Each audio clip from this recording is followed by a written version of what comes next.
అధికారంలో ఉన్నవారు ఎవరైనా సరే వారి వ్యతిరేకంగా వార్తలు వస్తే నచ్చదు. ఇప్పుడు మాకన్నా సీనియర్ మీరు ఎప్పటి నుంచో 80ల నుంచి 90ల నుంచి మీరు చూసుకుంటూ వస్తున్నారు. ఇవాళ ఏమిటో కూడా అందరికీ కళ్ళ ముందు ఉన్నది. ప్రభుత్వమే ఛానళ్ళు ఇస్తున్న తర్వాత తనకు నచ్చని ఛానల్‌ను ఆ ప్యాకేజీలో ఉండొచ్చా? ఉండకపోవచ్చా? అది తప్పకుండా ఉంటుంది. ఇప్పుడు అదే చెప్తున్నాను. కామన్ మ్యాన్ యాంగిల్‌లో చూసినప్పుడు మీకు కనిపించేది ఒకటి. అట్లా కాకుండా గవర్నమెంట్స్‌కి వాళ్ళు కంట్రోల్ చేయడానికి ఉన్న అవకాశాలు ఉన్నాయి చాలా.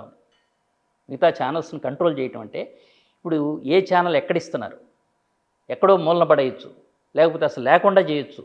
ఇన్ని రకాల ఆప్షన్స్ అయితే వాళ్ళకు ఉన్నాయి. అందుకని ఏం చేస్తుందంటే గవర్నమెంటు ఎంఎస్ఓ రోల్ కంప్లీట్గా తీసుకోకుండా నేను ఎక్స్పెక్ట్ చేస్తుంది ఎంఎస్ఓ రోల్ తీసుకోకుండా ఉన్న ఎంఎస్ఓలు ఉన్న ఆపరేటర్ల ద్వారానే మొత్తం ఆపరేట్ చేసేస్తుంది. ఇప్పుడు అంతెందుకు మనకు తెలిసిందే, లాస్ట్ టైము కేసీఆర్ గవర్నమెంట్లో ఛానల్స్ ఆపారు. ఆపటం అనేది గవర్నమెంట్ అసలు ఏం చెప్పలేదు, బయటికి ఎక్కడా చెప్పలేదు. నిజానికి వాళ్ళు ఎంఎస్ఓలు కూడా చెప్పారు. ఎంఎస్ఓల అసోసియేషన్ ప్రెసిడెంట్ కూడా స్వయంగా చెప్పారు, మాకు చెప్పలేదు. కానీ వాళ్ళకి ఇండైరెక్ట్ సంకేతాలు ఏంటి, గవర్నమెంట్కి ఇది ఇంట్రెస్ట్ లేదు అంతే, వీళ్ళు వెంటనే చేసేసారు. స్వామిని మించిన స్వామి భక్తి వాళ్ళ కోసం చేస్తారు. అట్లానే ఇప్పుడు కూడా చేయరని నమ్మకం ఇదేం లేదు, గ్యారంటీ చేయొచ్చు. వాళ్ళకి ఇష్టం అవకాశం అయితే ఉంది. వాళ్ళకి ఇష్టం లేని ఛానల్స్ని టెలికాస్ట్ చేయకుండా ఆపచ్చు. అది ఒకటి. రెండోది, ఈ క్యారేజ్ ఫీజు అని వసూలు చేస్తారు ఛానల్స్. ఈ క్యారేజ్ ఫీజుని పెంచి వాళ్ళని ఇండైరెక్ట్గా కంట్రోల్ చేయొచ్చు.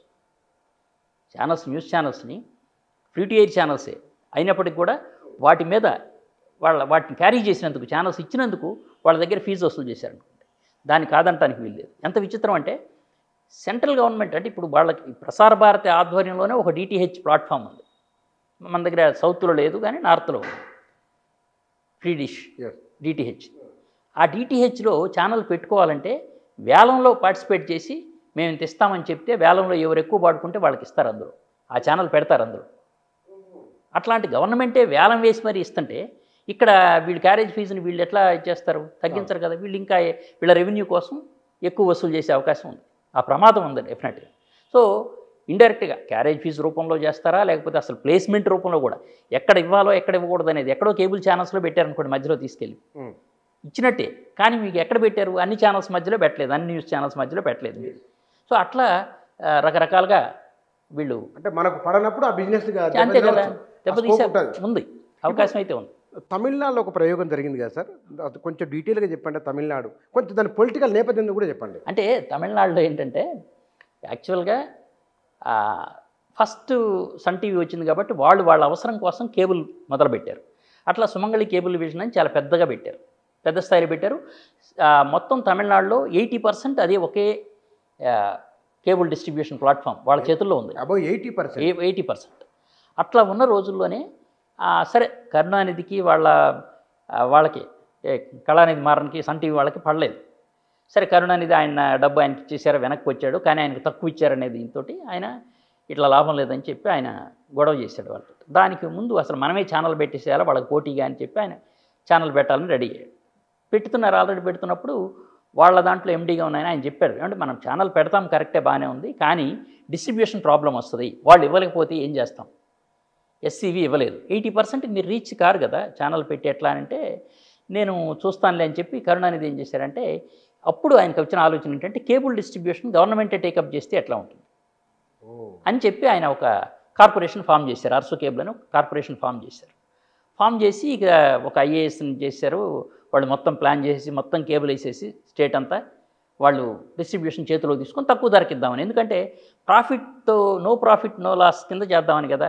అందువలన ఆపరేటర్లకి వాళ్ళకి ఇచ్చే డబ్బులు వాళ్ళకి ఇస్తారు, ఆపరేటర్ వ్యవస్థ దెబ్బతినదు. ఒక ఎంఎస్ఓనే కదా పోయేది, అంటే ఎస్సీవీ కదా పోయేది, ఆపరేటర్లు ఎవరు డిస్టర్బ్ గారు. అందువలన ఈ బిజినెస్ బాగా చేయొచ్చు అని చెప్పి ఆయన ఆ కార్పొరేషన్ పెట్టాడు. అప్పుడు సన్ టీవీ వాళ్ళు దిగొచ్చి అట్లా కాదు మీ ఛానల్ ఇస్తామని చెప్పి వాళ్ళు చెప్పారు. ఆయనకి బాకీ రావాల్సింది కూడా ఏదో ఇచ్చారో అప్పుడు సెటిల్ అయింది. అది అట్లా ఆగిపోయింది.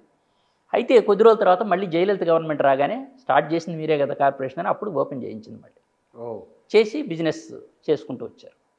అయితే తర్వాత జయలలిత చేసిన తర్వాత ఏంటంటే ఎంఎస్ఓ పర్మిషన్ ఇవ్వకపోవడం, కొంత డిలే అయ్యి అట్లయింది. ఇప్పటికి కూడా 50% కేబుల్ కనెక్షన్స్ గవర్నమెంట్ చేతిలో ఉన్నాయి, బాగా నడుస్తుంది అక్కడ.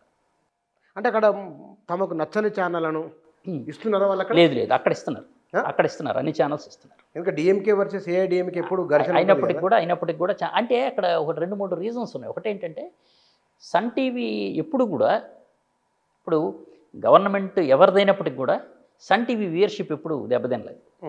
జయలలిత వాళ్ళ గవర్నమెంట్ ఉన్నప్పుడు కూడా వాళ్ళ ఛానల్ 20% మించి ఎప్పుడు చూడలేదు సన్ టీవీతో పోల్చుకుంటే. ఎందుకంటే ఇప్పుడు న్యూస్ పేపర్ అనుకోండి, మనం మామూలుగా బలవంతంగా కూడా సబ్స్క్రైబ్ చేయించి ఇవ్వచ్చు పేపర్.